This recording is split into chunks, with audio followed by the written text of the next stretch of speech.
Hey fam, my name is L. Sean Russell. My book, Breaking from Bondage, is now available to purchase via Cash App at $Mia Mons 1. Please follow the instructions as stated in the description below. Feel free to check out an open discussion with key individuals that witnessed Don the Con in action and listen to expert advice on how to navigate the predators that live amongst us. Also, please like, share, and subscribe to my channel, L. Period, Sean Russell, as we take a journey down memory lane. Your support is greatly appreciated. And as always, I'm sending you peace, love, and blessings. Alrighty, so we are here today to discuss the anatomy of a con man and to discuss particular chapters in the book and give expert advice on how to navigate these situations. With us tonight, we have my aunt, Audrey Barrett. Audrey. Hello. And we also have Officer Stewart, who's also part of employed with the U.S. Marshal as well. So he's going to give us expert advice on how to navigate certain situations, domestic violence, violence within a family, how to relay these concerns and issues to police officers so that you'll have a favorable outcome, especially in situations where it may be two against one, because every officer isn't as discerning as he is. And just wanted to be a support system to what we have going on. So, one of the reasons that I wanted to come forward is because when you're in situations with individuals such as Don the Con, typically after you have a particular situation or encounter, they continue to victimize the individual by lying and saying that certain things didn't happen. And so part of it is just to expose them as well as stand your ground in the midst of it. And so one of the situations that we wanted to kind of discuss was Audrey, which is my aunt, my mother's oldest sister, and her witnessing a particular encounter and what she got away from it, how she feels it impacted me, and just advice to young women going forward on how to navigate these situations. And so the particular situation was a domestic encounter between my brother, Don the Con, and myself. And we had gotten into an argument, and he ended up dragging me to the porch, which was the family building that we all resided in. She was on the first floor with my grandfather, and my brother, my mother, and myself were on the second floor. And he dragged me to the balcony by my hair and proceeded to throw me off. And my aunt Audrey and my grandfather were the only two adults living in the building because my uncles, one had passed away. The other one was in the military, stationed on a ship out at sea somewhere. Is that right, Audrey? Yeah. Right. And the other one, he just wasn't around. He wasn't in the house to kind of intervene and lead by example. He had his own set of struggles that he was dealing with at that particular time. And so Audrey and my grandfather, who was an elderly man at the time, came to my aid and they actually pulled me back up on the porch so that he wouldn't be able to throw me over the balcony. And God knows what could have happened had I fallen and landed on my head, my back, or whatever. Is that pretty accurate, you would say? Yeah, that was pretty accurate incident. Mm-hmm. And so, like, what do you think was the cause of the dynamic between Don and myself? Like, what do you think fueled the negativity and the relationship between us, and how do you think we ended up on that path? Because it was kind of like me and June, me alone, with the support of other family members once the shit hit the fan, so to speak, and Donnell and June had formed an alliance. So I was essentially like an outsider looking in. So how do you think, what do you think that all the trigger of that was? Well, I just think that your mom just pretty much sided with your brother most of the time, and so if he said something against you, then she wouldn't believe you. Mm-hmm. So it didn't, sometimes parents, when they don't know which one is telling the truth, they'll just kind of figure a way to resolve the issue, you know, Mm-hmm. instead of just taking sides. So I just think you felt you were under attack all the time. Mm-hmm. Yeah, I kind of feel like, but even though he exhibited certain behaviors early on, and she knew that he was, he had uh, a way about him, she still chose to shield and protect him in spite of what anybody else said. True. Mm-hmm. That's true. Yeah. So it was very challenging, growing up in a dynamic like that, and when you don't have that's a support system, from the very person that brought you into this world to help you navigate it and to build and encourage you along the way, it makes everything else challenging because you essentially feel like a failure and you question yourself with everything that you do, and it weighs on you and takes a toll in manners that you don't even realize, because it's a spiritual battle, it's a subconscious battle that you're constantly fighting as a result of having this war going on within a camp that's supposed to be a safe haven to a degree. Yeah, Mm-hmm. I agree. Yeah, so do you have any like thoughts on what you think contributes to like behavior like that and the patterns that you've seen from him over the years? Uh, just being allowed to do what he do without any repercussions. Mm-hmm. And do you You know. feel that I was justified in feeling like afraid or threatened of him when he inserted me and began to show pictures to tie me to him? Like, do you feel that I had a valid position in being upset and afraid of dealing with him and the drama that comes along with him? Yeah, I definitely think so. Mm-hmm. Yeah, because this is what he has demonstrated over the years. And so I've just always tried to separate myself from anything that he has going on because it's always going to be repercussions. The streets aren't fair, Yeah, they aren't fair. And people don't care these days. They'll try to target someone to make a point if they can't get to the actual individual. right, right, definitely. Mm-hmm. Definitely. That I think that bothers me more than anything because whew, if you make enemies, especially depending on the type of people that you're dealing with, Mm-hmm. then they will attack somebody rather than attack you directly. Mm-hmm.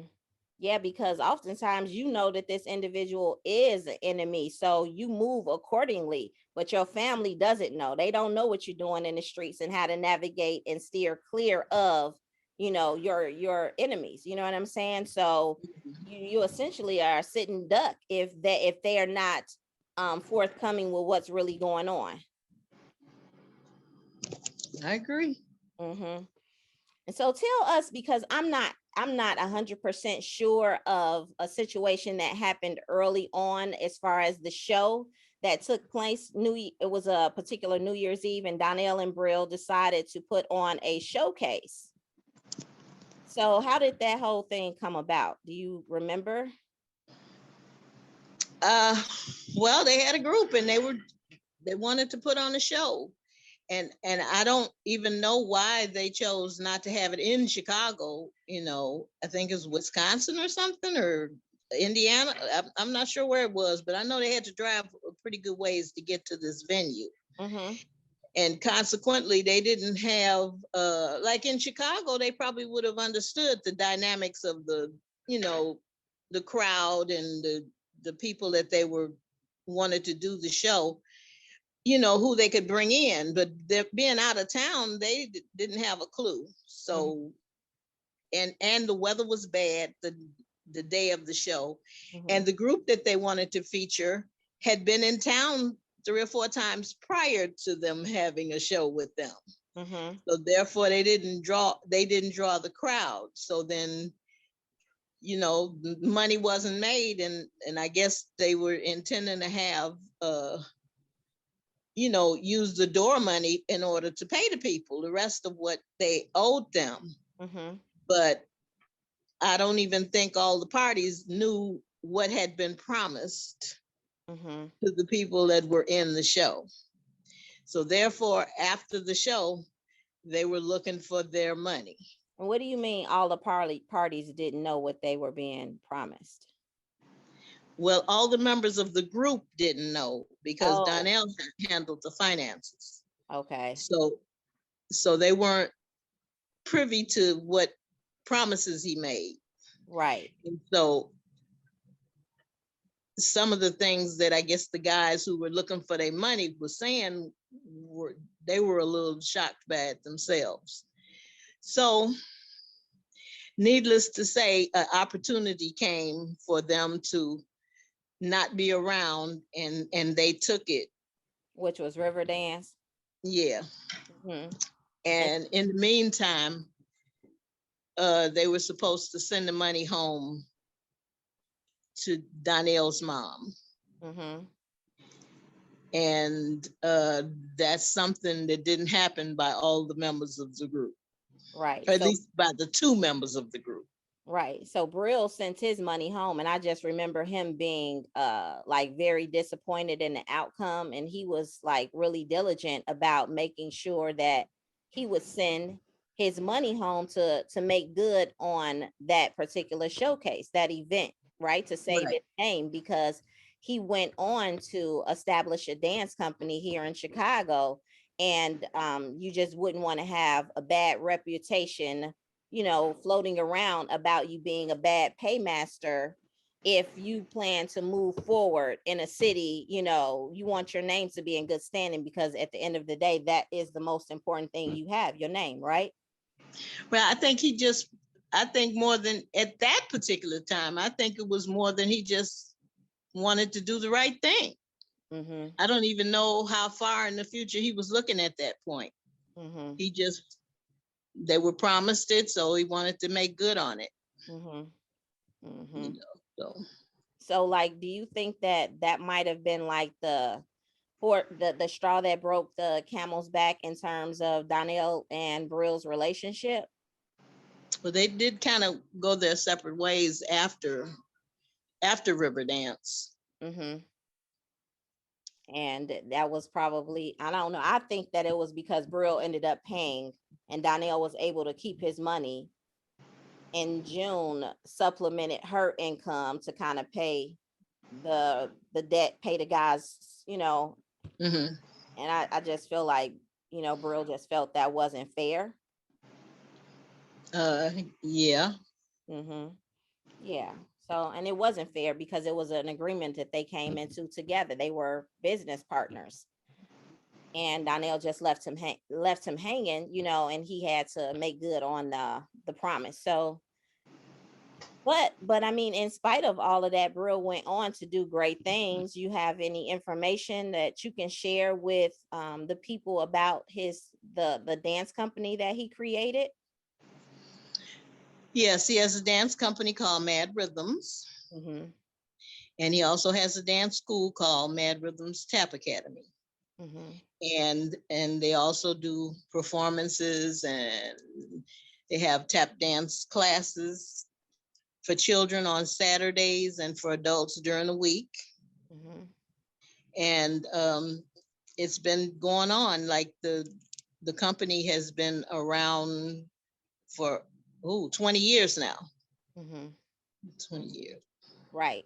So he, after that show and he did Riverdance, he came back and actually embraced his roots and his dancing skills and took it and built something extremely positive, and that's great. So how do people get in touch with him?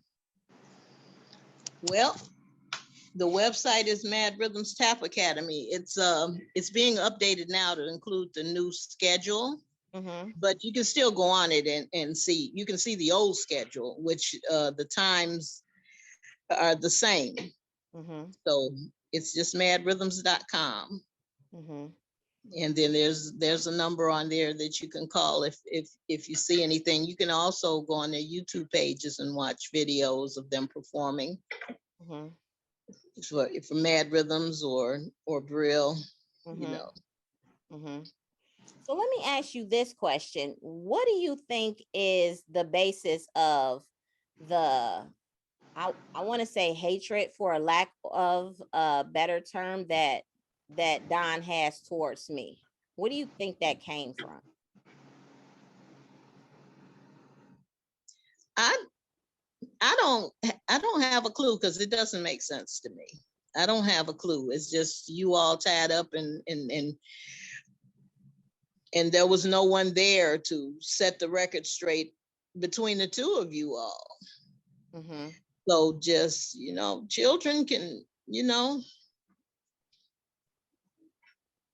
it's just hard sometimes to know why children think the way that they think, but if you don't have an adult there that's going to straighten it all out, Mm-hmm.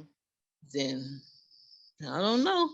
Right, because you've had situations with your daughter and son, not always getting along, but you kind of intervened and, let him know what was expected of him as a man and how he should treat his sister. And so, like, do you feel that was something that was taught to you or shown to you from your parents? Or why, or how did you adapt that ideology? I don't kids were different back then. I don't remember a lot of conflict. It's always going to be a little something that kids going to get into over a particular incident or something, but I don't remember anything people holding on to stuff like that back then, because we would get up in the morning and go out to play and be out all day till time to eat, and then go after we eat, go back outside and play the rest of the day in the summertime. Mm-hmm. And just seemed like when something happened, it would blow over like really quick. It was like nothing to even remember, Mm-hmm. you know. Mm-hmm. And I'd like to think it was because of the community that we grew up in, Mm-hmm. because there was a whole lot of stuff going on around where we grew up. Right, which was on the But west side of yeah, Chicago. but we had a block club and we had a lot of caring adults on the block. Mm-hmm. We had the neighbors that would tell our parents when we acted up, and that kind of thing. So, but I think children were allowed to be children more so. Mm-hmm. If they weren't in like a really rough area, Mm-hmm. I think they were just allowed to be children. Like I don't even remember a lot of arguments and fights. Mm-hmm. I remember jumping rope and all kind, and then getting older, being outside playing the dozens, and but as far as people having disagreements and arguments and stuff, I mean, but it I was think that, having disagreements and even arguments are like natural to a degree, but it's when it goes beyond that and it gets right, physical. You know what I'm saying? And right. so my question is, like, did you all see any of this growing up, meaning you and your siblings and sister Joan? And how were you able to raise your children in a manner that you basically stood up for your daughter and wouldn't allow your middle son to stress her out, or you know what I'm saying, or Yeah. hurt her, or you wouldn't allow the situations to get violent versus what June saw.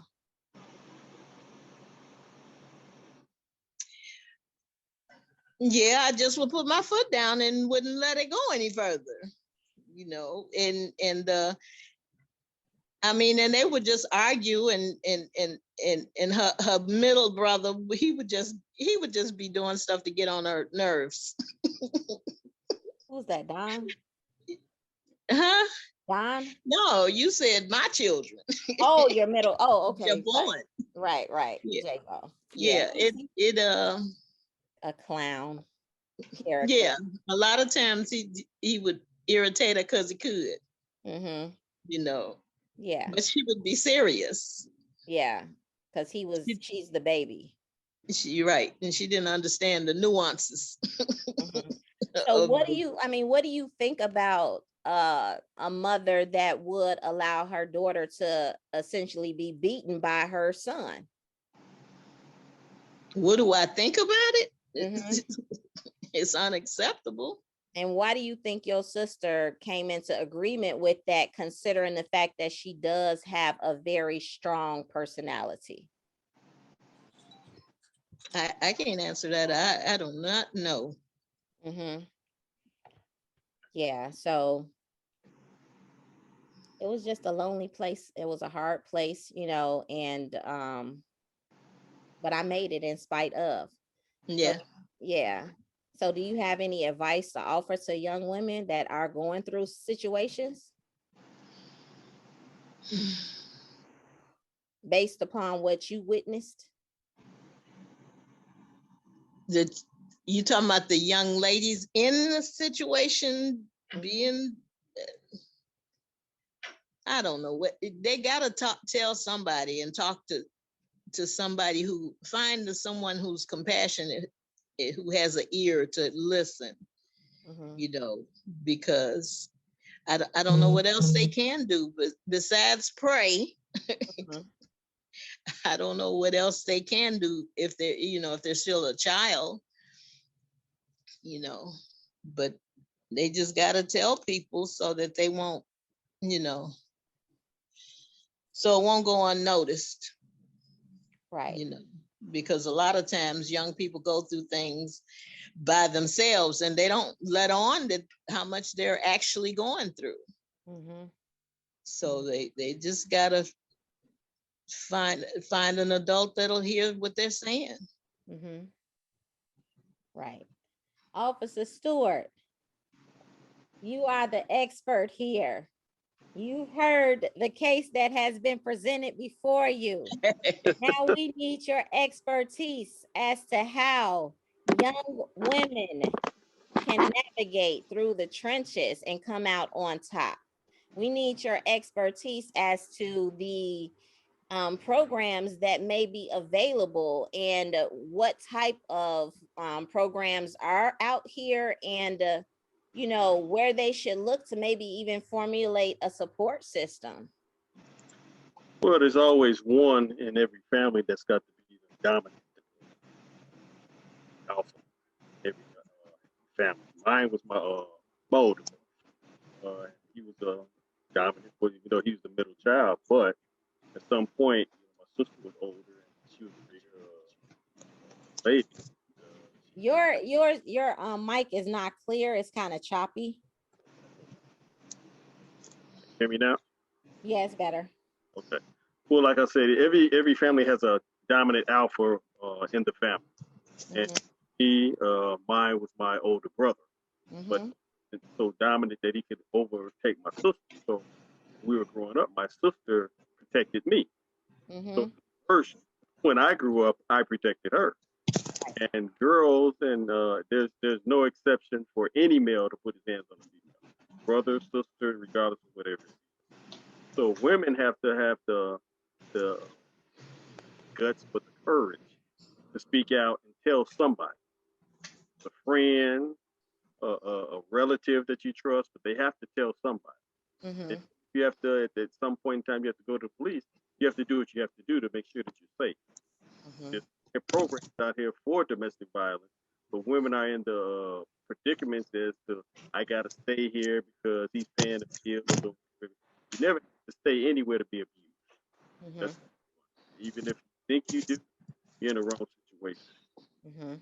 And with officers, they have to be compassionate enough to listen to the story, and that's our job to investigate. Don't judge anybody until you get all the facts. There's every story, their side, the other side, and the truth. Right. There to defer and to understand what's really going on. That's why you investigate. Look, you got to look at a woman's how their posture is, how they're standing, how they're speaking. When you're on the scene of a domestic violence incident, you have to watch the body language of it. Right. The woman a question and the guy steady answering, that lets you know that he's the dominant person and she's not trying to, he's shielding her from saying anything. Right. What we do then, we separate the two. Mm-hmm. Separate the two. Separate the man and woman. One talks to one and one talks to the other. Then you reverse it and let the other person interview the same individual to see what they come. Then you come together and you conclude, well, this is what I believe and this is what's going on. But as a woman, you have to get the courage up to say, hey, this is what I need. They get there and they think they have to stay. You don't have to stay. You don't have to be abused. You don't have to be selected. None of those things are acceptable, especially with any female. I have daughters, and I always tell guys, you have to understand. You have daughters. You wouldn't want this happen to your daughter. Makes you think that it's okay for you to do it. Sometimes it'll what's the word? It'll kick back in their minds and let them understand that this is wrong.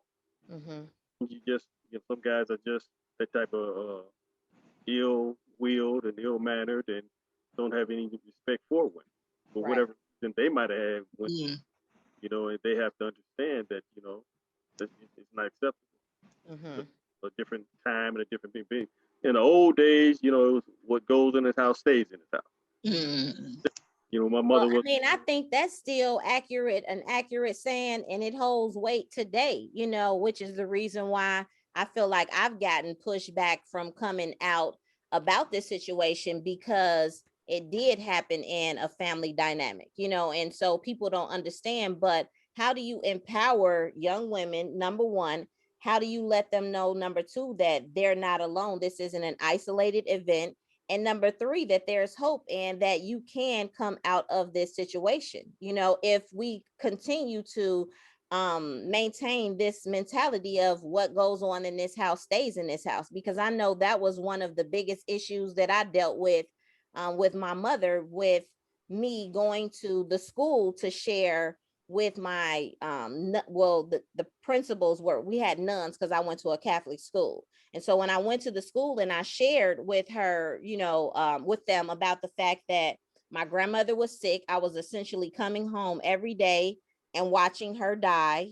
She was in a vegetated state. She was on the first floor with my aunt, and my aunt was down there taking care of her. My mom was at work, and she basically, her and my grandfather were the two individuals that stayed home and took care of her and provided for her on a daily basis. But that was very depressing and challenging in itself, to just have to watch the person that raised you, because my mother had me really young, and my grandmother, she cuffed me under her wing. So when for example, when my brothers and I would go out in the subway and tap dance, well, I wasn't able to do it as much, because my grandmother felt that my place was at home and I shouldn't be in the subway with the boys, but I did experience that. I did it a few times, so but it was hard, because when I went to the school and I communicated what was going on in the school, my mother was pissed off, and that's when she shipped me off and gave me to a drug dealer after this information was communicated to her, because I was putting her business out. Yeah, but that's every situation is different.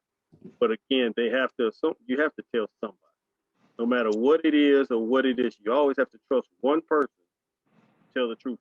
No matter if it's good or bad, you have to trust one person, because somebody has to be able to tell the story. If you don't tell, I always tell people, if as a police officer, it's not black and white. It never happened.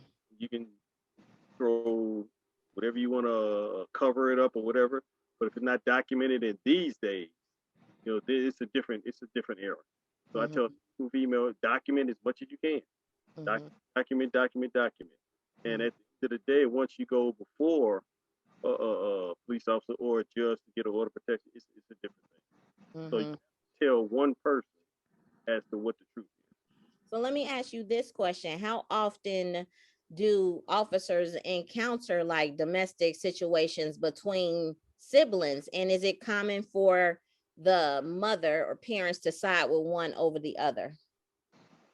We very seldom it's a sibling issue, but when you do, the parents shouldn't side with either one. It should be a middle ground and set an example is what's tolerated and what's not tolerated. If it does, you have to step in as a nonpartisan person and let them know that this is what has to. If you want to call the police, I should have to come to your house to tell you how to supervise or do things in your house. Have to, then we'll do that. And at the same time, when we take over a situation, you have no more say so. So now we have to go by, hey, is the young lady bruised? Is the lady, scratched or what? We have to look at the individual as physical as well as mental, their state of mind, if they're crying, things like that let you know how much is going on. You have to get the individual and take them aside from away from everybody and interview. At that time, you can tell the truth. Where they're feeling scared or they're feeling that something's going to happen, or so it's going to be a reprimand after they tell or something like that. You can take that information. You don't have to tell anybody right then and there what you're going to do. At the same time, we investigate, and we can always come back later and do what we have to do. Always tell somebody. Somebody has to know the real story. I tell any female, no matter what it is, it might hurt, but tell somebody so they know, what the truth exactly is. Yeah, because I know there was an incident with my brother and I, and he actually pulled a gun on me. And I mean, when I tell you the house was full of officers, do you remember that, Audrey? And I jumped down the flight of stairs to get away from him.